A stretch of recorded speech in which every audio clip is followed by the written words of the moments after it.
15-975-2600. नहीं इधर I frame on I am receiving the call okay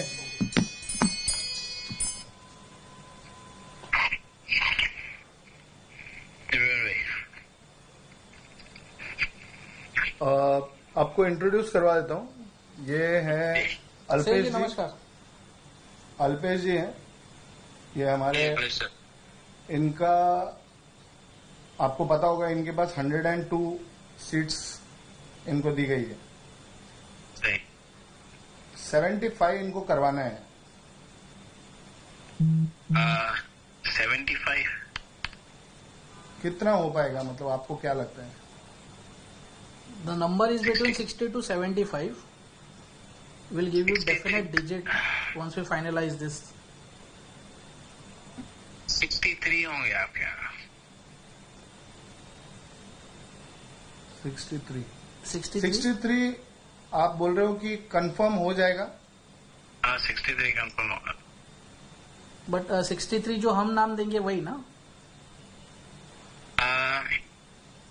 आप दे दो नाम 105 में से मेरे पास 63 स्ट्रेट आउट एक्सेस है लेकिन मेरे को वीवीपैट की मशीन की डिटेल्स चाहिए तो आप 63 कौन से वो बता सकते हैं ताकि हम उसमें से फिर अपना जो होगा वो निकाल के आपको ये कर देंगे वो 63 कौन से सीट्स हैं 63 मेरे पास एक्सेस तो पूरे 281 का है आउट ऑफ 288 281 का पूरों का एक्सेस है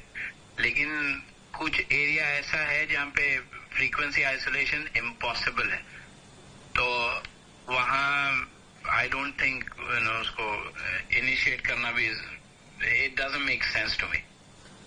सो इसका अगर 63 करते हैं तो 63 का क्या हमको ये बैठ जाएगा खर्चा एस्टिमेटेड कॉस्ट क्या होगा ये फिलहाल SS7 का टर्मिनल एक्सेस जो अभी राइट नाउ का आज के यानी 15 तक का लॉक इन है वो पड़ रहा है करीब 6,72,000 चेंज में पड़ रहा है 6,72,000 US dollar 6,72,000 okay this is in rupee और dollar this is in rupees नहीं ये US डॉलर में पड़ रहा है ओके अब इंडियन रुपी में कराओ तो 52 CR 53 CR के आसपास पड़ रहा है जी जी अगर पूरा क्लीन स्वीप मारना है तो you just need to increase the bandwidth that's it $120,000 extra पड़ेगा plus I need people on ground that's it how many people आपने हमसे 20 लोग मांगे थे 60 to 64 लोग चाहिए होंगे मेरे 60 to 64 मतलब इनका क्या रोल होगा या ये किस लिए आप कैसे आपको हेल्प कर सकेंगे आइसोलेट द सिग्नल ओके अब इंडिया में 2G नेटवर्क नहीं रहा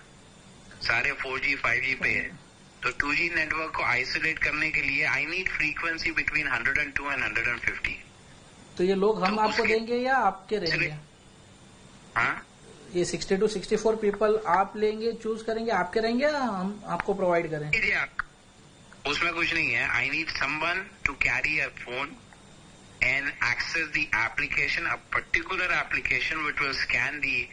area and come up with that, okay, which frequency which we can isolate. एक frequency पुलिस का रेडियो यूज करता है वॉकी टॉकी का जो नेटवर्क है और उसी के लगभग वही शॉर्टवेव के ड्यूरेशन में ईवीएम की फ्रीक्वेंसी मैच होती है so I need to isolate that के ओके किसी के साथ इंटरसेप्ट ना हो जाए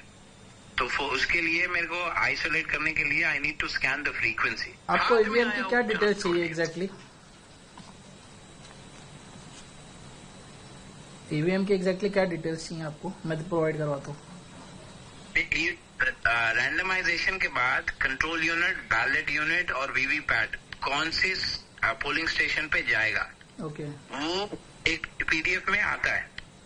और उसके सीक्वेंस भी होता है देखिए ईवीएम सबसे बड़ा जो चैलेंज है कैंडिडेट सीक्वेंस आइडेंटिफिकेशन नंबर हर पार्टी का एक यानी नेशनल पार्टी है जैसे कांग्रेस है तो कांग्रेस का सीक्वेंस शुरू होता है INNP से शुरू होता है बीजेपी का INBP से शुरू होता है रीजनल पार्टी है तो रीजनल पार्टी का अलग शुरू होता है तो हर कैंडिडेट का उसके साथ सीक्वेंस जुड़ता है। कोई पोलिंग बूथ पे, यानी मान लीजिए 300 पोलिंग बूथ है, 300 पोलिंग बूथ में 50 पोलिंग बूथ पे वो कैंडिडेट 1 पे कांग्रेस रहेगा, 50 पोलिंग बूथ पे कैंडिडेट 2 कांग्रेस पे रहेगा। तो ये सीक्वेंस जो अलग हो रहा है, उससे दिक्कत ये आती है कि अगर मैं कैंडिडेट एक के ऊपर ही पूरा मारूं, और अगर एक कैंडिडेट के ऊपर अगर कांग्रेस 50 जगह है, 100 जगह नहीं है, समझ गया, तो मेरे हाथ से जो है बीजेपी जीत जाएगी। समझ गया। तो ये चाहता मैं, अगर मेरे पास वीवीपैट की डिटेल्स है तो ओके, आई नो कि भाई ये वीवीपैट के अंदर बिट सीक्वेंस कौन सा है, कौन से बटन के ऊपर कौन से कैंडिडेट का सिंबल लगा हुआ है, मुझे ये पता चल जाता है। At least I can read that. So मेरे को एग्जैक्टली वो फाइल रैंडमाइजेशन के बाद जो रिटर्निंग ऑफिसर से आप पूछो, रिटर्निंग ऑफिसर दे देता है। ये तो मुझे वो फाइल डिटेल्स मिलने के बाद फिर आप किस तरह से करेंगे? इलेक्शन वोटिंग के दिन ही होगा या कैसे होगा और किस तरीके से होगा?